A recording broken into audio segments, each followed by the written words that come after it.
ಆದರೆ ಪ್ರಬಂಧವನ್ನು ಓದುವುದಿಲ್ಲ. ಅದರ ಮುಖ್ಯ ವಿಷಯಗಳನ್ನು ನಿಮ್ಮ ಮುಂದೆ ಇಡ್ತೇನೆ. ಮತ್ತು ಈಗ ನಾನು ಹೇಳುವ ವಿಷಯಗಳು ನಾವು ಈ ಸೆಮಿನಾರ್ ಮುಗಿಸಿ ಹೊರಗೆ ಹೋದಾಗ ಅದು ಮುಗಿದು ಹೋಗಬಾರ್ದು. ಅದಕ್ಕೆ ನಾನು ಈ ವಿಷಯಗಳನ್ನು ಹೇಳುವುದರ ಜೊತೆಗೆ ಒಂದೆರಡು ಕಾರ್ಯಸೂಚಿಗಳನ್ನು ಕೂಡ ನಿಮ್ಮ ಮುಂದೆ ಇಡ್ತಾ ಇದ್ದೇನೆ.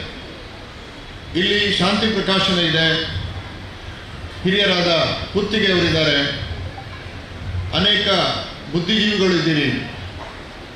ಇಂಥ ಕಾರ್ಯಕ್ರಮಗಳಾದಾಗ ಶಕ್ತಿ ಮೀರಿ ಧನ ಸಹಾಯ ಮಾಡುವ ಹಿರಿಯರು, ಸ್ನೇಹಿತರು ಎಲ್ಲ ಇದ್ದೀರಿ.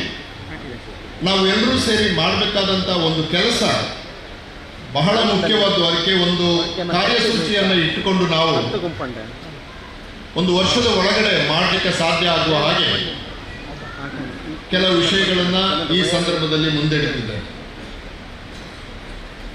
ಇದು ಯಾಕೆ ಈ ಕೆಲಸ ಮಾಡಬೇಕಾಗಿದೆ ಅಂತಂದರೆ, ನೀವು ಕಳೆದ ಒಂದು ವರ್ಷದಲ್ಲಿ 2024 ಅನಂತರ 25ರಲ್ಲಿ ಚಾಲ್ತಿಗೆ ಬಂದ NCERTಯ ಪಠ್ಯಪುಸ್ತಕ, NCERT ಅವರು ಏನು ಮಾಡ್ತಾರೆ ಅಂದರೆ ಈ ವಿಷಯಗಳಿರುವ ಪುಸ್ತಕಗಳನ್ನು ಮಕ್ಕಳು ಓದಬೇಕು ಅಂತ ಪ್ರಿಸ್ಕ್ರೈಬ್ ಮಾಡ್ತಾರೆ. ಆ ಕರಿಕ್ಯುಲಮನ್ನು ಇಟ್ಟುಕೊಂಡು ಯಾರು ಬೇಕಾದರೂ ಪುಸ್ತಕ ಬರೀಬೋದು. ಅದೇ ಕರಿಕ್ಯುಲಮನ್ನು ಆಚೆ ಹೋಗಬಾರ್ದು. ಮಕ್ಕಳಿಗೆ ಅರ್ಥ ಆಗುವ ಭಾಷೆಯಲ್ಲಿ ನೀವು ಇಂಗ್ಲೀಷಲ್ಲಿ ಬರಿಬೋದು. ಬರೆದ್ರೆ ಮಕ್ಕಳು ನಿಮಗೆ ಆ ಕರಿಕ್ಯುಲಮ್ನಲ್ಲಿ ಅದು ಇದೆ ಅಂತಂದರೆ ನೀವು ಹೇಳಿದ ಶಾಲೆಯಲ್ಲಿ ಅದನ್ನು ಓದ್ಬೋದು. ನಾನು ಒಂದು ಪುಸ್ತಕ ಓದ್ತಾ ಇದ್ದೆ, ಅದು ಓರಿಯೆಂಟಲ್ ಬ್ಲ್ಯಾಕ್ ಸ್ವಾನ್ ಅವರು ಪ್ರಿಂಟ್ ಮಾಡಿದರು. ಹೈದರಾಬಾದಿನಲ್ಲಿದೆ ಓರಿಯೆಂಟಲ್ ಬ್ಲ್ಯಾಕ್ ಸ್ವಾನ್, ಇಂಟರ್ನ್ಯಾಷನಲ್ ಪಬ್ಲಿಷರ್ಸ್ ಅವರು. ಅದರ ಸಿಲೆಬಸ್ ಕೊಟ್ಟದ್ದು NCERT ಅವರು. ಮತ್ತು ಓರಿಯೆಂಟಲ್ ಬ್ಲ್ಯಾಕ್ ಸ್ವಾನ್ ಅವರು ಅಂತಾರಾಷ್ಟ್ರೀಯ ಮಟ್ಟದ ಪಬ್ಲಿಷರ್ ಆದ್ದರಿಂದ ಓರಿಯೆಂಟಲ್ ಬ್ಲ್ಯಾಕ್ ಸ್ವಾನ್ ಅವರು ಪ್ರಕಟಿಸಿದ NCERTಯ ಪುಸ್ತಕವನ್ನು 6ನೇ ಕ್ಲಾಸಿನ ಮಕ್ಕಳು, ಕೋಟ್ಯಂತರ ಮಕ್ಕಳು ಇವತ್ತು ದೇಶದಲ್ಲಿ ಓದ್ತಾರೆ. ಅದರ 6ನೇ ಪಾಠದಲ್ಲಿ ಗ್ರೇಟ್ ಕಿಂಗ್ಡಮ್ಸ್ ಆಫ್ ಇಂಡಿಯಾ ಅಂತ ಒಂದು ಪಾಠ ಇದೆ. ಗ್ರೇಟ್ ಕಿಂಗ್ಡಮ್ಸ್ ಆಫ್ ಇಂಡಿಯಾ, ನೀವು ಯಾರಾದರೂ ಪುಸ್ತಕ ತೆಗೆದು ನೋಡ್ಬೋದು. ಗ್ರೇಟ್ ಕಿಂಗ್ಡಮ್ಸ್ ಆಫ್ ಇಂಡಿಯಾ ಪಾಠ ಆರಂಭವಾದಾಗ ಅದರ ಮೊದಲ ಪುಟದ ಅರ್ಧ ಭಾಗದಲ್ಲಿ ಗ್ರೇಟ್ ಕಿಂಗ್ಡಮ್ಸ್ ಆಫ್ ಇಂಡಿಯಾ ಅಂತ ಕುರು ಮತ್ತು ಪಾಂಚಾಲರ ಬಗ್ಗೆ ವಿವರ ಇದೆ. ಕುರು ಮತ್ತು ಪಾಂಚಾಲರು ಮಹಾಭಾರತದಲ್ಲಿ ಕಾಣಿಸಿಕೊಂಡ, ಕಾವ್ಯದಲ್ಲಿ ಕಾಣಿಸಿಕೊಂಡ, ಯುದ್ಧದಲ್ಲಿ ಮುಖಾಮುಖಿಯಾದ 2 ಗುಂಪುಗಳು. ಕುರು ಕೌರವರು, ಪಾಂಡವರು. ಅವು ಮಹಾ ಗ್ರೇಟ್ ಕಿಂಗ್ಡಮ್ಸ್ ಆಗಿ ನಮಗೆ ಕಾಣ್ತಾ ಇರೋದು ಕಾವ್ಯದಲ್ಲಿ. ಕವಿಬಂಧದೊಳು ಕಟ್ಟಿದರಂತೆ ಏನಗಳವೋ ಕವೀಂದ್ರರ ಅಂತ 11ನೇ ಶತಮಾನದ ಒಬ್ಬ ಕವಿ, ಕನ್ನಡದ ಕವಿ ಹೇಳ್ತಾನೆ. ಕವಿಗಳು ಕಟ್ಟುತ್ತಾರೆ, ಉದಾರವಾಗಿ ಕಟ್ಟುತ್ತಾರೆ. ವಾಮನನು 1 ಹೆಜ್ಜೆಯಿಂದ ಆಕಾಶವನ್ನು ಅಳೆದ, 1 ಹೆಜ್ಜೆಯಿಂದ ಭೂಮಿಯನ್ನು ಅಳೆದ. ಇದು ಕವಿಗಳು ಕಲ್ಪನೆಯಲ್ಲಿ ಕಟ್ಟಿದೆ, ಅದು ಇತಿಹಾಸ ಅಲ್ಲ. ಕುರು ಮತ್ತು ಪಾಂಡು ಅಥವಾ ಕುರು ಮತ್ತು ಪಾಂಡವರ ಅವು 2 ಆ ಕಾಲದ ಟ್ರೈಬಲ್ ಗುಂಪುಗಳು, ಚಿಕ್ಕ ಚಿಕ್ಕ ಗುಂಪುಗಳಿದ್ದು ಹೋರಾಟ ಮಾಡಿದ್ದಾವೆ. ಆದರೆ ಅವು ಗ್ರೇಟ್ ಕಿಂಗ್ಡಮ್ಸ್ಗಳಲ್ಲ. ಈ ಪಾಠ ಪುಸ್ತಕದಲ್ಲಿ ಅವುಗಳನ್ನು ಗ್ರೇಟ್ ಕಿಂಗ್ಡಮ್ಸ್ ಅಂತ ಸೇರಿಸಿದ್ದಾರೆ. ಅರ್ಧ ಪುಟ ಮಾಹಿತಿ ಇದೆ. ನಿಜವಾದ ಗ್ರೇಟ್ ಕಿಂಗ್ಡಮ್ ಭಾರತದ ಇತಿಹಾಸದಲ್ಲಿ ಆರಂಭವಾದ ಗುಪ್ತರಿಂದ. ಆ ಗುಪ್ತರ ಬಗ್ಗೆ ಸಾಕಷ್ಟು ಮಾಹಿತಿ ಇದೆ. ಚಂದ್ರಗುಪ್ತ ಮೌರ್ಯ ದೊಡ್ಡ ಅಫ್ಘಾನಿಸ್ತಾನದಿಂದ ಪಾಟಲಿಪುತ್ರದವರೆಗೆ ದಕ್ಷಿಣಕ್ಕೆ ಬಹುಮಟ್ಟಿಗೆ ವಿಂಧ್ಯ ಪರ್ವತದವರೆಗಿನ ಉತ್ತರ ಭಾರತದ ಬೃಹತ್ ಇಂದ್ರ, ಗ್ರೇಟರ್ ಇಂಡಿಯಾ ಅಂತ ಹೇಳ್ತೀವಿ ನಾವು, ಅದನ್ನು ಒಂದು ಕಾಲದಲ್ಲಿ ಆಳಿ ಅಫ್ಘಾನಿಸ್ತಾನದಂಥ ಕಡೆ ಗ್ರೀಕರ ಜೊತೆ ಸಂಬಂಧವನ್ನು ಏರ್ಪಡಿಸಿಕೊಂಡು ರೋಮ್ ಜೊತೆ ವ್ಯಾಪಾರ ಮಾಡಿಕೊಂಡು ಒಂದು ಅರ್ಥದಲ್ಲಿ ಭಾರತೀಯ ಸಾಮ್ರಾಜ್ಯ ವಿದೇಶಗಳ ಜೊತೆಗೆ ಸಂಬಂಧವನ್ನು ಏರ್ಪಡಿಸಿಕೊಂಡು ಒಂದು ಸಾಂಸ್ಕೃತಿಕ ಮುಖಾಮುಖಿಗೆ ಕಾರಣವಾದಂಥ ಗ್ರೇಟ್ ಕಿಂಗ್ಡಮ್ ಗುಪ್ತರು, ಅದರ ಬಗ್ಗೆ ಮಾಹಿತಿ ಇದೆ. ಅದು ಆದ ಮೇಲೆ ಮೌರ್ಯರ ಬಗ್ಗೆ 3 ಸಾಲಿದೆ. ಗುಪ್ತರಷ್ಟೇ ದೊಡ್ಡ ಅರಸ ಅಶೋಕ, ಆದರೆ ಅಶೋಕನ ಬಗ್ಗೆ 3 ಸಾಲಿದೆ. ಆ 3 ಸಾಲಿನಲ್ಲಿ ಏನು ಹೇಳ್ತಾರೆ ಅಂತಂದರೆ, ಅಶೋಕನು ಬಹಳ ದೊಡ್ಡ ಅರಸನಾಗಿದ್ದ. ಕಳಿಂಗ ಯುದ್ಧದ ನಂತರ ಅವನು ಧರ್ಮ ಪ್ರಚಾರದಲ್ಲಿ ತೊಡಗಿದ್ದಾನೆ. ಅವನು ಬೌದ್ಧನಾದ, ಅವನು ಬೌದ್ಧ ಧರ್ಮದ ತತ್ವಗಳನ್ನು ಪ್ರಚಾರ ಮಾಡಿದ, ಯಾವುದು ಕೂಡ ಇಲ್ಲ. ಇದು ಆದ ಮೇಲೆ ಒಂದು 4 ಸಾಲು ಉತ್ತರ ಭಾರತದ ಸಣ್ಣ ಪುಟ್ಟ ಅರಸರುಗಳ ಬಗ್ಗೆ ಇಟ್ಟು 1100ರಲ್ಲಿ ಆ ಗ್ರೇಟ್ ಕಿಂಗ್ಡಮ್ಗಳ ಇತಿಹಾಸ ಮುಗಿದೋಗುತ್ತೆ. 1206ರಿಂದ 1857ರವರೆಗೆ ಭಾರತದ ಮುಕ್ಕಾಲು ಭಾಗವನ್ನು ಆಳಿದ ಮುಘಲರ ಬಗ್ಗೆ 1 ಸಾಲು ಕೂಡ ಇದೆ. ಇಸ್ಲಾಂ ಆಳ್ವಿಕೆ ಬರೀ ಮುಘಲರದು ಮಾತ್ರ ಅಲ್ಲ, ನಿಮಗೆ ಬಹಳ ಜನ ಗೊತ್ತಿರೋದು 4-5 ಗುಲಾಮಿ ವಂಶ, ಖಿಲ್ಜಿ ವಂಶ, ತುಘಲಕ್ ವಂಶ, ಸಯ್ಯದ್ ವಂಶ, ಲೋಧಿ ವಂಶ, ಆಮೇಲೆ ಮುಘಲ್ ಸಾಮ್ರಾಜ್ಯ. 1857ರ ಮೊದಲ ಸ್ವಾತಂತ್ರ್ಯ ಸಂಗ್ರಾಮದ ಸಂದರ್ಭದಲ್ಲಿ ಅರಸನಾಗಿದ್ದಂಥ ಆದಿಲ್ ಶಾಹಿಯ ಕೊನೆಯಾಗುವುದರೊಂದಿಗೆ, ಬಹದ್ದೂರ್ ಶಾ ಕೊನೆಯಾಗುವುದರೊಂದಿಗೆ ಮುಘಲ್ ಸಾಮ್ರಾಜ್ಯ ಅವನತಿಯಾಯಿತು. 1206ರಿಂದ 1857ರವರೆಗೆ ಅಖಂಡ ಭಾರತವನ್ನು ಆಳಿದ, ನಿಜವಾದ ಅರ್ಥದಲ್ಲಿ ಗುಪ್ತರು, ಮೌರ್ಯರು, ಮುಘಲರು ಇವರು ಭಾರತದ ಬಹುಭಾಗವನ್ನು ಆಳಿದ. ದಕ್ಷಿಣ ಭಾರತವನ್ನು ಆಳಲಿಕ್ಕೆ ಹೆಚ್ಚಿನವರಿಗೆ ಆಗಲಿಲ್ಲ. ಯಾಕಂದರೆ ಚೋಳರು, ಪಾಂಡ್ಯರು, ಪುಲಕೇಶಿ ಇವ್ರದ್ದೆಲ್ಲ ರೆಸಿಸ್ಟೆನ್ಸ್ ಇತ್ತು. ಹರ್ಷನನ್ನು ಪುಲಕೇಶಿಯ ಸೋಲಿಸಿಬಿಡ್ತಾನೆ. ಆಮೇಲೆ ಇಷ್ಟು ದೂರದವರೆಗೆ ಅವರೇನು ಅರಸರು ಬರಲಿಲ್ಲ. ಯಾವುದೋ ಕಾರಣಕ್ಕೆ ಭಾರತ ಅಂದರೆ ಉತ್ತರ ಭಾರತ, ವಿಂಧ್ಯಾದ ಉತ್ತರಕ್ಕೆ ಅಫ್ಘಾನಿಸ್ತಾನ ಗಡಿಯಾಗಿ, ಕಂದಹಾರ ಗಡಿಯಾಗಿ, ಈ ಕಡೆ ಇವತ್ತಿನ ಬಾಂಗ್ಲಾದೇಶದ ಗಡಿಯಾಗಿ ಇದ್ದಂಥ ಬೃಹತ್ ಭಾರತ. ಈ ಬೃಹತ್ ಭಾರತವನ್ನು ಸುಮಾರು 600 ವರ್ಷಗಳವರೆಗೆ ಆಳಿದ ಮುಸಲ್ಮಾನ ಅರಸರ ಪಾಠವನ್ನು ಸಂಪೂರ್ಣವಾಗಿ 6ನೇ ಕ್ಲಾಸಿನ NCERT ಕರಿಕ್ಯುಲಮ್ ಇರುವ ಓರಿಯೆಂಟಲ್ ಬ್ಲ್ಯಾಕ್ ಸ್ವಾನ್ ಅವರು ಪ್ರಕಟಪಡಿಸಿದ ಪುಸ್ತಕದಿಂದ ತೆಗೆದುಹಾಕಿದ್ದಾರೆ. ನಮ್ಮ ಮಕ್ಕಳಿಗೆ ತಾಜ್ ಮಹಲ್ ಬಗ್ಗೆ ಹೇಳಬೇಕಾದ್ರೆ, ನಮ್ಮ ಮಕ್ಕಳಿಗೆ ಹುಮಾಯೂನ್ ಸ್ಟೋನ್ ಬಗ್ಗೆ ಹೇಳಬೇಕಾದ್ರೆ, ನಮ್ಮ ಮಕ್ಕಳಿಗೆ ಡೆಲ್ಲಿಯಲ್ಲಿ ಆಕಾಶದಷ್ಟೆತ್ತರ ತಲೆ ಎತ್ತಿ ನಿಂತಿರುವ ಕುತುಬ್ ಮಿನಾರ್ ಬಗ್ಗೆ ಹೇಳಬೇಕಾದ್ರೆ, ನಮಗೆ ಇತಿಹಾಸದ ತಳಹದಿಯೇ ಇಲ್ಲದ ಹಾಗೆ ಶಿಕ್ಷಣ ಪದ್ಧತಿ ಮಾಡ್ತಾ ಇದೆ.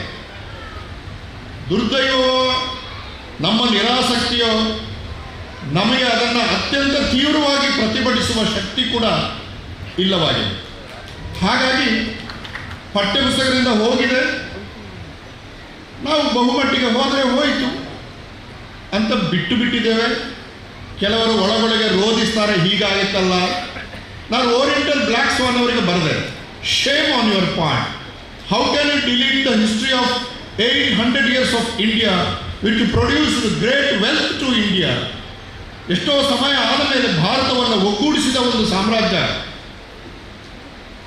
ತಾಜ್ ಮಹಲನ್ನು ಕೊಟ್ಟ, ರಾಮಾಯಣವನ್ನು ಪರ್ಷಿಯಕ್ಕೆ ಅನುವಾದ ಮಾಡಿದ, 51 ಉಪನಿಷತ್ತುಗಳನ್ನು ದಾರಾಶಿಕೋ ಪರ್ಷಿಯನ್ ಭಾಷೆಗೆ ಅನುವಾದ ಮಾಡಿ ಅಲ್ಲಿಂದ ವಿಶ್ವವಿಖ್ಯಾತವಾಗಿ ಹೊರಟು ಹೋಯಿತು. ಅಂಥ ಸಂಸ್ಕೃತಿಯನ್ನು ನಿರ್ಮಾಣ ಮಾಡಿದ್ದನ್ನು ಹೇಗೆ ಬಿಡ್ತೀರಿ? Shame on you, please apologise Indian ಅಂತ ಬರೆದೆ ನಾನು. ಒಂದು ಅಕ್ಷರದ ಉತ್ತರ ಕೂಡ ಬರಲಿಲ್ಲ, ಬರುವುದಿಲ್ಲ ಅಂತ ಗೊತ್ತಿತ್ತು ನನಗೆ.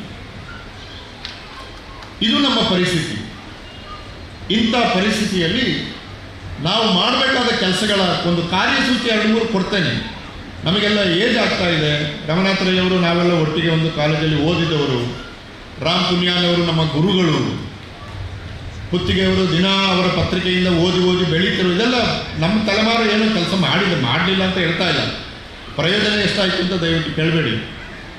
ಆದರೆ ಮಾಡಬೇಕಾದ ಕೆಲಸ ಇಲ್ಲೇ ಇದೆ. ಆದ್ದರಿಂದ ಚರಿತ್ರೆಯನ್ನು ಅಳಿಸಿ ಹಾಕುತ್ತಿರುವ, ನಿರ್ದಯವಾಗಿ ಒಂದು ಮಾನ ಮರ್ಯಾದೆ ಏನಾದರೂ ಇರಬೇಕಲ್ಲ ಒಬ್ಬನನ್ನು ತೆಗೆಯುವಾಗ. ಅವು ಕೆಟ್ಟ ಅರಸ ಅಂತ ಬರೀ. ಬಾಬರು ದುಷ್ಟ, ಅಕ್ಬರ್ ದುಷ್ಟ, ಶಹಜಹಾನ್ ದುಷ್ಟ, ಅವ ತಾಜ್ ಮಹಲ್ ಕಟ್ಟಬಾರದಿತ್ತು ಅಂತ ಆದರೂ ಬರೀ. ಆದರೆ ಬರೆಯದೇ ಇರಬೇಡಿ. ಇದು ಆಗ್ತಾ ಇರೋದು. ಇಂಥ ಸಂದರ್ಭದಲ್ಲಿ ನಾವು ಭಾರತದ ಇತಿಹಾಸ ಕುರಿತ ಒಂದು ಪುಸ್ತಕವನ್ನು ಬಿಡುಗಡೆ ಮಾಡಿದ್ದೇವೆ ಇವತ್ತು. ನೋಡಿ, ಇದಕ್ಕೆ ಎಂಥ ಚಾರಿತ್ರಿಕ ಮಹತ್ವ ಇದೆ ನೋಡಿ ಈ ಥರದ ಪುಸ್ತಕ ಬರುವಾಗ. ಆದರೆ ಅಷ್ಟು ಸಾಕಾಗಲ್ಲ. ನಾವು ಇವತ್ತು ಏನು ಮಾಡಬೇಕು ಅಂತಂದರೆ, ನಾವೆಲ್ಲರೂ ಸೇರಿಸಿರೋ ಒಂದು ಕಾರ್ಯಸೂಚಿ ಏನು ಮಾಡಬೇಕು ಅಂತಂದರೆ, ಸುಮಾರು ಕ್ರಿಸ್ತಶಕದ ಆರಂಭದಲ್ಲಿನೇ ಅರಬರು ಈ ಭಾಗಕ್ಕೆ ಬಂದಿದ್ದಾರೆ. ಕ್ರಿಸ್ತಶಕದ ಆರಂಭದಲ್ಲಿ 1ನೇ ಶತಮಾನದಷ್ಟೊತ್ತಿಗೆ ಅರಬರು ಗುಜರಾತಿನ ಕಾತಿಯಾವಾಡ, ನಮ್ಮ ಭಟ್ಕಳ, ಮಂಗಳೂರು, ಕೊಚ್ಚಿ, ಆಮೇಲೆ ಈ ಕಡೆ ಈ ಕಡಲ ಭಾಗದಲ್ಲಿ ಅರಬರು ವ್ಯಾಪಾರಕ್ಕಾಗಿ ಬಂದಿದ್ದರು. ನಾನು ಹಿಂದೆ ಒಂದು ಭಾಷಣದಲ್ಲಿ ಇಲ್ಲಿಯೇ ಹೇಳಿದೆ. ಅವರು ಬಂದಾಗ 3 ವಸ್ತುಗಳನ್ನು ಇಲ್ಲಿಂದ ತಗೊಂಡು ಹೋದರು. ಒಂದು ಕಾಳುಮೆಣಸು, ಇನ್ನೊಂದು ಜೇಡಿ ಮಣ್ಣು ಮತ್ತು ತೆಂಗಿನ ನಾರು. ಈ ಕಾಸರಗೋಡಿಂದ ಸ್ವಲ್ಪ ದಕ್ಷಿಣಕ್ಕೆ ಹೋದರೆ ಅಲ್ಲಿ ಜೇಡಿ ಮಣ್ಣು ಸಿಗ್ತದೆ. ಕ್ಲೇ, ವೈಟ್ ಕ್ಲೇ, ಜೇಡಿ ಅಂತ ಹೇಳ್ತೀವಿ ನಾವು. ಈ ಜೇಡಿ ಮಣ್ಣು ಎಲ್ಲ ಕಡೆ ಸಿಗ್ತದೆ. ಅಲ್ಲಿ ಬಿಳಿ ಬಣ್ಣ ಇರ್ತದೆ. ಆದರೆ ಭಾರತದ ಪುಣ್ಯವೋ, ಕೇರಳದ ಪುಣ್ಯವೋ, ಕರಾವಳಿಯ ಪುಣ್ಯವೋ, ಅರಬ್ಬಿ ಸಮುದ್ರದ ಪುಣ್ಯವೋ, ಈ ಮಲಬಾರು ಪ್ರಾಂತದಲ್ಲಿ ಸಿಗುವ ಜೇಡಿ ಮಣ್ಣು ಸ್ವಲ್ಪ ಕೆಂಪು ಮಿಶ್ರಿತ, ಚೂರು ಕೆಂಪು ಮಿಶ್ರಿತ. ಬರೀ ಬಿಳಿ ಸ್ವಲ್ಪ ಡಲ್ಲಾಗಿ ಕಾಣ್ತದೆ. ಆದರೆ ಕೆಂಪು ಮಿಶ್ರಿತ ಆದಾಗ ಅದು ಅದ್ಭುತವಾಗಿ ಕಾಣ್ತದೆ. ಅದನ್ನು ತೆಗೆದುಕೊಂಡು ಹೋಗೋದಕ್ಕೆ ಅರಬ್ ವ್ಯಾಪಾರಿಗಳು ಇಲ್ಲಿಗೆ ಬಂದು ಈ ಮಣ್ಣನ್ನು ತೆಗೆದುಕೊಂಡು ಹೋಗಿ ಬೇಯಿಸಿ ಅದರ ಅತ್ಯದ್ಭುತವಾದ ಹೂದಾನಿಗಳನ್ನು ಮಾಡಿ ಅರಬ್ಸ್ಥಾನದಲ್ಲಿ ಅಲ್ಲಿಯ ಮಹಾರಾಜರ ಮೇಜಿನ ಮೇಲೆ ಇರಿಸಲ್ಪಟ್ಟ ಹೂದಾನಿಯ ಮಣ್ಣು ಭಾರತದ ಕರಾವಳಿಯಿಂದ ಹೋಯಿತು. ಈಗ ಹಾಗೆ ಬಂದಾಗ ಅವರು ಬಂದು ಮಣ್ಣು ತಗೊಂಡೋದ್ರು ಅಂತ ಮಾತ್ರ ಅಲ್ಲ, ಅವರು ಇಲ್ಲಿಗೆ ಬರುವಾಗ ಇಲ್ಲಿಯ ಸಂಸ್ಕೃತಿಯನ್ನೂ ತಗೊಂಡು ಹೋಗ್ತಾರೆ, ಅಲ್ಲಿಯ ಸಂಸ್ಕೃತಿಯನ್ನೂ ನಮಗೆ ಕೊಡ್ತಾರೆ. ಎಷ್ಟೋ ವಿಷಯ, ಗುಲಾಬಿ ಹೂ ನಮಗೆ ಅರಬ್ ಸ್ಥಾನದಿಂದ ಬಂತು. ತೆಂಗಿನಕಾಯಿ, ದೊಡ್ಡ ತೆಂಗಿನಕಾಯಿಯಿಂದ ಹುರಿ ಹಗ್ಗ ಮಾಡಿ ಶಿರ್ಷಿಯಿಂದ ಕೊಚ್ಚಿವರೆಗೆ ಈ ಕರಾವಳಿಯಲ್ಲಿ ಬೆಳೀತಿದ್ದಂಥ ತೆಂಗಿನಕಾಯಿ ತೀರಾ ಕೇರಳದ ದಕ್ಷಿಣಕ್ಕೆ ಹೋದರೆ ತೆಂಗಿನಕಾಯಿ ಸಣ್ಣದು. ಈ ಚಂದ್ರಗಿರಿ ನದಿ ದಾಟಿ ಈ ಕಡೆ ಬಂದ ಹಾಗೆ ತೆಂಗಿನಕಾಯಿ ದೊಡ್ಡದಾಗ್ತದೆ. ಪಿಲಿಮಂಡೆ ಅಂತ ಬಂದ್ಕೊಂಡು, ಪಿಲಿಮಂಡೆ ದೊಡ್ಡ ತೆಂಗಿನಕಾಯಿ. ಈ ದೊಡ್ಡ ತೆಂಗಿನಕಾಯಿಯಿಂದ ಅದನ್ನು ತೆಗೆದ್ರೆ ಆ ತೆಂಗಿನಕಾಯಿ ಹಾಳಾಗೋಗಲಿ. ಆ ತೆಂಗಿನಕಾಯಿಯಿಂದ ಸಿಗುವ ಕಾಯಲ್ ಇದೆಯಲ್ಲ, ಕಾಯಲ್, ತೆಂಗಿನಕಾಯಿ ಏನು ಹೇಳೋದಕ್ಕೆ, ಆ ಕಾಯಲ್, ಅದು ದೊಡ್ಡ ತೆಂಗಿನಕಾಯಿಯಿಂದ ತೆಗೆದು ಸುಲಭ. ಅದನ್ನು ಹಗ್ಗ ಮಾಡಿ, ಆ ಹಗ್ಗ ಎಷ್ಟು ಅದ್ಭುತವಾದ ಹಗ್ಗ ಅಂದರೆ, ಅದು ನೇತ್ರಾವತಿ ನದಿಯೊಳಗೆ ಹೋಗುವ ದೋಣಿ ಕಟ್ಟುವ, ಸಿಹಿ ನೀರಿನಲ್ಲಿ ದೋಣಿ ಕಟ್ಟುವುದಕ್ಕೂ ಆಗ್ತಿತ್ತು, ಕಡಲಿನಲ್ಲಿ ಹೋಗುವ ಹಾಯಿ ಹಡಗು ಕಟ್ಟಲಿಕ್ಕೂ ಆಗ್ತಾಯಿತ್ತು. ಸಿಹಿ ನೀರು ಮತ್ತು ಉಪ್ಪು ನೀರಿಗೆ ಸಮಾನವಾಗಿ ಒದಗುವ ತೆಂಗಿನಕಾಯಿಯ ನಾರು ಇದೆಯಲ್ಲ, ಅದರಿಂದ ಮಾಡಿದ ಹಗ್ಗ ಇದೆಯಲ್ಲ, ಅದನ್ನು ಈ ಕರಾವಳಿ ತಯಾರು ಮಾಡುವುದರಿಂದ ಅದನ್ನು ತೆಗೆದುಕೊಂಡು ಹೋಗುವುದಕ್ಕೆ ನೂರಾರು ಸಂಖ್ಯೆಯ ಅರಬರು ಈ ಭಾಗಕ್ಕೆ ಬಂದಿದ್ದರು. ನಮ್ಮ ಕಾಯಲನ್ನು ತಕ್ಕೊಂಡು ಹೋದರು. ಅದನ್ನು ಏನು ಮಾಡಿದ್ರು ಅಲ್ಲಿ ಅದು ಬೇರೆ ಅದು. ಆದರೆ ಸಣ್ಣ ಸಣ್ಣ ವಿಷಯಗಳು ನಮ್ಮ ಕರಾವಳಿಯನ್ನು ವಿದೇಶಗಳಿಗೆ ಮುಟ್ಟಿಸಿದವರು ಬಹಳ ದೊಡ್ಡ ಸಂಖ್ಯೆಯಲ್ಲಿ ಅರಬರು, ಇಸ್ಲಾಮಲ್ಲದು ಅರಬರು. ಆದರೆ 7ನೇ ಶತಮಾನಕ್ಕೆ ಅಷ್ಟು ಹೊತ್ತಿಗೆ ಪ್ರವಾದಿ ಮಹಮ್ಮದರು ಅರಬ್ ಸ್ಥಾನದಲ್ಲಿ ಒಂದು ದೊಡ್ಡ ಕ್ರಾಂತಿ ಮಾಡಿ ದಯೆಯನ್ನು ಬೆಳೆಸಿ ಏಕದೇವೋಪಾಸನೆಯನ್ನು ಹೇಳಿಕೊಟ್ಟು ಮಾನವರೆಲ್ಲರೂ ಸಮಾನರು ಅಂತ ಒಂದು ಸಂದೇಶವನ್ನು ಕೊಟ್ಟದ್ದು ಆ ಕಾಲದಲ್ಲಿ ಅತ್ಯಂತ ಕ್ರಾಂತಿಕಾರಿಯಾದ್ದಾಗಿತ್ತು. ಅದನ್ನು ಜಗತ್ತಿನ ಯಾವ್ಯಾವ ಮೂಲೆಯಲ್ಲಿ ಅರಬರು ಇದ್ದರೋ ಅವರು ಇದ್ದಲ್ಲಿಯೇ ಅಂಗೀಕರಿಸಿದರು ಮತ್ತು ಇಸ್ಲಾಮನ್ನು ಕಾಸ್ಮೋಪಾಲಿಟನ್ ಮಾಡಿದರು. ಅದು ಅಲ್ಲೇ ಇದ್ದದಲ್ಲ ಅದು. ಆದರೆ ಅವರು ಕರಾವಳಿ ಇದ್ದಾಗ ಕರಾವಳಿ ಅಂಗೀಕರಿಸಿ ನೋಡಿ, ಕ್ರಿಸ್ತಶಕ 643 ಕರಾವಳಿಯ ಮೊದಲ ಹಡಗು ಬಂತು ಅಂತ ಇತಿಹಾಸ ಹೇಳ್ತದೆ. ನಾನು ಇದನ್ನು ಯಾಕೆ ಹೇಳ್ತಿದ್ದೀನಿ ಅಂತಂದರೆ ಸಾಹೇಬ್ರೆ, ನಾವು ಇಸ್ಲಾಂ ಭಾರತಕ್ಕೆ ಬಂದದ್ದು, ಅದು ಬೆಳೆದದ್ದು, ನಮ್ಮ ಸಂಸ್ಕೃತಿಗೆ ಮುಖಾಮುಖಿ ಆದ್ದು, ನಮ್ಮ ಸಂಸ್ಕೃತಿಯಿಂದ ಅರಬ್ ಸ್ಥಾನಕ್ಕೆ ಅದು ತೆಕ್ಕೊಂಡು ಹೋದ್ದು, ಅಲ್ಲಿಂದ ನಮಗೆ ತಂದದ್ದು, ಇದು ಎಲ್ಲದರ ಕುರಿತು 60-70 ಪುಟಗಳ ಚಿಕ್ಕ 100 ಪುಸ್ತಕ ತರಬೇಕು ಒಂದು ವರ್ಷದ ಒಳಗಡೆ. 100 ಪುಸ್ತಕ ನನಗೆ ತರಲಿಕ್ಕೆ ಸಾಧ್ಯ ಆಗುತ್ತೆ.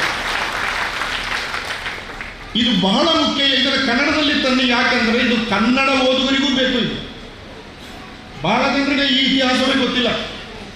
ಅವ್ರಿಗೆ ಗೊತ್ತಿರೋದು ಒಂದೇ, ರಾಮ ಜನ್ಮಭೂಮಿ ಉರುಳಿಗೆ ಹಾಕಿದ್ರು ಅಂತ, ಇಷ್ಟೇ. ಆದರೆ ಅದರ ಹಿಂದೆ 2000 ವರ್ಷಗಳಿಂದ ಚರಿತ್ರೆಯನ್ನ ಕಟ್ಟಿದ ಬಗೆ ಇದೆಯಲ್ಲ, ಅದರ ಸೂಕ್ಷ್ಮಗಳಿದೆಯಲ್ಲ, ಇದನ್ನು ನಾವು ಸಣ್ಣ ಸಣ್ಣ ಪುಸ್ತಕಗಳಲ್ಲಿ 14 ಪಾಯಿಂಟ್ ಅಂತ ಹೇಳ್ತೀವಿ, ದೊಡ್ಡ ಅಕ್ಷರಗಳಲ್ಲಿ ಪ್ರಿಂಟ್ ಮಾಡಿ ನಮ್ಮ ಹೈಸ್ಕೂಲಿನ ಕಾಲೇಜಿನ ಮಕ್ಕಳು ಓದುವಾಗ ಆದರೆ NCT ಅವರು, NRCT ಅವರು ಅಥವಾ ಯಾರವರು, ನಮ್ಮ ಓರಿಯೆಂಟಲ್ ಬ್ಲ್ಯಾಕ್ ಸ್ವಾನ್ ಅವರು ಹಾಳಾಗಿ ಹೋಗಲಿ, ಆದರೆ ನಮ್ಮ ಮಕ್ಕಳು ಹಾಳಾಗಿ ಹೋಗಲಿಕ್ಕೆ ನಾವು ಬಿಡಲ್ಲ. ಅದನ್ನೇ ಮೊಹಮ್ಮದ್ ಅಲಿ ಅವರು ಹೇಳಿದರು, ಅವರು ಬಿಡಲಿ, ನಾವು ಕಟ್ಟುತ್ತೇವೆ. ಕಟ್ಟುವುದಕ್ಕೊಂದು ಕಾರ್ಯಸೂಚಿ ಬೇಕು. ಆದ್ದರಿಂದ ಇಸ್ಲಾಂ ಇದನ್ನು ನೋಡ್ತಾ ಇದ್ದೇವೆ. ಪುಸ್ತಕವನ್ನು ಭಾಳ ಚೆನ್ನಾಗಿದೆ ಅದು. ನಾನು ಈಗ ಹೇಳಿದ ಅರಬರು ಇಲ್ಲಿಗೆ ಬಂದಿದ್ದು, ಆಮೇಲೆ ಇಸ್ಲಾಂ ಇಲ್ಲಿಗೆ ಪ್ರವೇಶ ಆದ್ದು ನೋಡಿ. ಇಸ್ಲಾಂ ಇಲ್ಲಿಗೆ ಒಂದು ಸಾರಿ ಪ್ರವೇಶ ಆದಮೇಲೆ ಇಲ್ಲಿಯ ಜನಗಳ ಜೊತೆಗೆ ಮಾತಾಡಿ ಮಾಪಿಳ್ಳಗಳು ಆ ಚರಿತ್ರೆಗಳಿಗೆಲ್ಲ ಹೋಗುವುದಿಲ್ಲ ನಾನು. ಆದರೆ ಈ ಸಮನ್ವಯದಿಂದ ನೋಡಿ, ಅವನು ಇಬ್ರಾಹಿಂ ಕಾಸಿಮ್ನ ಬಗ್ಗೆ ಅದರಲ್ಲಿದೆ, ಈ ಪುಸ್ತಕದಲ್ಲಿದೆ. ನಾನೀಗ ನೋಡಿದೆ ಈ ಕಾಸಿಮ್ ಮೊಹಮ್ಮದ್ ಬಿನ್ ಕಾಸಿಮ್ ನೋಡಿ, ಮೊಹಮ್ಮದ್ ಬಿನ್ ಕಾಸಿಮ್ 7ನೇ ಶತಮಾನದಲ್ಲಿ, ಅಂದರೆ ಅಷ್ಟೊತ್ತಿಗೆ ಇಸ್ಲಾಂಗೆ ಕನ್ವರ್ಟ್ ಆಗಿತ್ತು. ಅರಬರ ಕತೆ ಮುಗಿಯಿತು. ಅರಬರು ಏಷ್ಯಾದ, ಮುಖ್ಯವಾಗಿ ಆಗ್ನೇಯ ಏಷ್ಯಾದ ಮತ್ತು ಬೇರೆ ಬೇರೆ ಕಡೆಯ ಜನಗಳ ಜೊತೆ ವ್ಯಾಪಾರ ಮೂಲಕವಾದಂಥ ಒಂದು ಸಂಬಂಧವನ್ನು ಸ್ಥಾಪಿಸಿದ್ದರಿಂದ ಅರೇಬಿಕ್ ಕಲ್ಚರ್ ಎಂಬುದು ಕ್ರಿಸ್ತಶಕ 2ನೇ ಶತಮಾನದಷ್ಟೊತ್ತಿಗೆ ಒಂದು ಕಾಸ್ಮೋಪಾಲಿಟನ್ ಕಲ್ಚರ್ ಆಗಿತ್ತು. ಅಂತಾರಾಷ್ಟ್ರೀಯವಾದ ಕಲ್ಚರ್ ಆಗಿತ್ತು. ಆ ಕಲ್ಚರ್ ಇಸ್ಲಾಂ ಆಗಿ ಇಂಡಿಯಾಕ್ಕೆ ಬಂದಾಗ ನೋಡಿ, ಮೊಹಮ್ಮದ್ ಕಾಸಿಮ್ ಬರೀತಾನೆ. ಈ ಮೊಹಮ್ಮದ್ ಕಾಸಿಮ್ ಮೇಲೆ ಒಂದು ಪುಸ್ತಕ ಬರಬೇಕು. ಮೊದಲನೇ ಹಡಗು ಕರಾವಳಿಗೆ ಬಂತಲ್ಲ 643ರಲ್ಲಿ, ಅದರ ಬಗ್ಗೆ ಒಂದು ಪುಸ್ತಕ ಬರಬೇಕು. ಅರೇಬಿಯಾ ಅಂತ ಬಂದು ಇಲ್ಲಿ ನಮ್ಮಲ್ಲಿ ಏನೆಲ್ಲ ವ್ಯವಹಾರ ಮಾಡಿದ್ರು, ಕಾಳು ಮೆಣಸು ಹೇಗೆ ಹೋಯಿತು, ಆ ಕಾಳು ಮೆಣಸು ಎಲ್ಲಿಗೆ ಹೋಯಿತು, ಜೇಡಿ ಮಣ್ಣು ಎಲ್ಲಿಗೆ ಹೋಯಿತು, ತೆಂಗಿನಕಾಯಿ ನಾರು ಎಲ್ಲಿಂದ ಬಂತು, ಇದರ ಬಗ್ಗೆ ಒಂದು ಪುಸ್ತಕ ಆಗಬೇಕು. ಮೊಹಮ್ಮದ್ ಕಾಸಿಮ್ ಸಿಂಧೂ ಪ್ರಾಂತದಲ್ಲಿ ಬಂದು ಸಾಮ್ರಾಜ್ಯವನ್ನು ಸ್ಥಾಪನೆ ಮಾಡುವಾಗ ಇಲ್ಲಿದ್ದಂಥ ಸಾಂಪ್ರದಾಯಿಕ ಜನಗಳಿದ್ದಾರಲ್ಲ ಭಾರತೀಯರು ಮತ್ತು ಬಂದವರ ನಡುವೆ ಒಂದು ಸಣ್ಣ ಸಂಘರ್ಷ ಏರ್ಪಟ್ಟಾಗ ಅವ 4 ಒಪ್ಪಂದಗಳಿಗೆ ಸಹಿ ಹಾಕ್ತಾನೆ. ಈ 4 ಒಪ್ಪಂದಗಳು ಆರ್ಕೈವ್ಸಲ್ಲಿ ಸಿಗ್ತದೆ. ಈ ಆರ್ಕೈವ್ಸಲ್ಲಿರುವ ಈ ಮಾಹಿತಿ ಕನ್ನಡಕ್ಕೆ ಬರಬೇಕು, ಪುಸ್ತಕ ಆಗಬೇಕು, ನಮ್ಮ ಮಕ್ಕಳು ಓದಬೇಕು, ನಾವು ಓದಬೇಕು. ಅದು ಯಾವುದು 4 ಪಾಯಿಂಟ್ ಅಂದರೆ, ಒಂದು ನೋಡಿ, ಸಹಿ ಹಾಕಿದ್ದು ಮತ್ತೆ ಖಲೀಫನಿಂದ ಒಪ್ಪಿಗೆ ತಗೋತಾನೆ ಅವನು, ಸುಮ್ಮನೆ ಅವನೇ ಮಾಡಿದಲ್ಲ. ಮೊಹಮ್ಮದ್ ಬಿನ್ ಕಾಸಿಮ್ ಸಿಂಧಿನಲ್ಲಿ ಬಂದಾಗ ಜನರೊಡನೆ ಮಾಡಿಕೊಂಡ 4 ಒಪ್ಪಂದಗಳು ಆರ್ಕೈವ್ಸಲ್ಲಿ ಸಿಕ್ಕುವ ಮೆಟೀರಿಯಲ್. ಒಂದು, ಸ್ಥಳೀಯರನ್ನು ನಾನು ಕೊಲ್ಲುವುದಿಲ್ಲ. Beautiful, I will not kill the local people. ಎಷ್ಟು ಚೆನ್ನಾಗಿದೆ. ಇವರು ಏನು ಕಟ್ಟುದು, ಅವರು ಲಕ್ಷಾಂತರ ಜನರನ್ನು ಕೊಂದರು. ಲಕ್ಷಾಂತರ ಜನರೇ ಇರಲಿಲ್ಲ ಆ ಕಾಲದಲ್ಲಿ, ಎಲ್ಲಿಂದ ಕೊಂದಾಕೋದು? ಅಂದರೆ ಸುಳ್ಳು. ಅವ 1 ಲಕ್ಷ ಅಂತ ಹೇಳಿದರೆ ವಾಟ್ಸಪ್ನ 3ನೇ ಮೆಸೇಜಿನಲ್ಲಿ 15 ಲಕ್ಷ ಜನಗಳನ್ನು ಕೊಂದನು. 6ನೇ ಮೆಸೇಜಿನಲ್ಲಿ 1,50,00,000 ಜನಗಳನ್ನು ಕೊಂದನು. ಅಷ್ಟು ಜನ ಇರಲಿಲ್ಲ ಸ್ವಾಮಿ. ಅದು ಮೊನ್ನೆ ಯಾರೋ ಕೇಳ್ತಾ ಇದ್ದರು, ಟಿಪ್ಪು ಸುಲ್ತಾನನು ಮಂಡ್ಯದಲ್ಲಿ 80,000 ಬ್ರಾಹ್ಮಣರನ್ನು ಮುಸ್ಲಿಂ ಮತಕ್ಕೆ ಕನ್ವರ್ಟ್ ಮಾಡಿದ. ಎಲ್ಲಿದ್ರು 80,000 ಜನ ಸಾಕು ಟಿಪ್ಪು ಉಳಿದ ಕಾಲದಲ್ಲಿ? ಆ ಮಡಿಕೇರಿಯಲ್ಲಿದ್ದದ್ದು ಹೇಳಿ ಕೇಳಿ 10-30,000 ಜನ ಇದ್ದಿರಬೇಕು. ಅಲ್ಲಿ ಸೊಳ್ಳೆ, ಪ್ಲೇಗು, ಈಗೆಲ್ಲ ಅದು ಏನು ಭಾಳ ಒಳ್ಳೆಯ ಊರದು. ಒಂದು 100 ವರ್ಷದ ಹಿಂದೆ ಕೊಡಗಿಗೆ ಯಾರು ಹೋಗ್ತಾ ಇರಲಿಲ್ಲ. ಇದು ಇಂಥ ಕಾಲಘಟ್ಟದಲ್ಲಿ ನಾವು ತೀವ್ರವಾದ ಸಂಶೋಧನೆ ಮೂಲಕ, ಆರ್ಕೈವ್ಸಲ್ಲಿ ಸಿಗುವ ಮಾಹಿತಿಗಳ ಮೂಲಕ, ಲಂಡನ್ ಮ್ಯೂಸಿಯಂ ಮೊದಲಾದ ಕಡೆ ಸಿಗುವ ಮಾಹಿತಿಗಳನ್ನು ಇಟ್ಟುಕೊಂಡು ಚರಿತ್ರೆಯ ಚಿಕ್ಕ ಚಿಕ್ಕ ಪುಸ್ತಕಗಳನ್ನು ಬರೆದು ಜನಗಳ ತಿಳುವಳಿಕೆಯನ್ನು ಹೆಚ್ಚಿಸದೆ ಹೋದರೆ ಮುಂದಿನ 50 ವರ್ಷದಲ್ಲಿ ನಮಗೆ ಯಾರಿಗೂ ನಮ್ಮದೇ ನಾಡಿನಲ್ಲಿ ಒಂದು ಸ್ಥಳವೇ ಇಲ್ಲದಂಥ ವಾತಾವರಣ ಬರ್ತದೆ. ಅದನ್ನು ತಯಾರು ಮಾಡೋದಕ್ಕೆ ಜನ ಸಿದ್ಧರಿದ್ದಾರೆ. ಅದನ್ನು ನಮ್ಮ ಪ್ರೊಫೆಸರ್ ಸಾಹೇಬರು ತುಂಬ ಚೆನ್ನಾಗಿ ಹೇಳಿದರು. ನೋಡಿ, ಅದು ಒಂದು ಸ್ಥಳೀಯರನ್ನು ಕೊಲ್ಲುವುದಿಲ್ಲ, ಪೂಜಾ ಸ್ಥಳಗಳನ್ನು ನಾಶ ಮಾಡುವುದಿಲ್ಲ. ಇದು ಲಿಖಿತ ಒಪ್ಪಂದ, ಅಪ್ರೂವ್ಡ್ ಬೈ ಖಲೀಫಾ. ನೋಡಿ, ಅದು ಎಷ್ಟು ಚೆನ್ನಾಗಿದೆ. ಇದು ಹೇಳಬೇಕು ನಾವು. ಎರಡನೇದು ನೋಡಿ, ಆ ಕಾಲಕ್ಕೆ ಅವನು ಅಷ್ಟೆಲ್ಲ ಆದಮೇಲೆ ಪಾಪ್ಯುಲರ್ ಆದವನು. ಅವನ ಹತ್ರ ಬ್ರಾಹ್ಮಣರ ಒಂದು ನಿಯೋಗ ಹೋಗ್ತದೆ ಆ ಕಾಲದಲ್ಲಿ.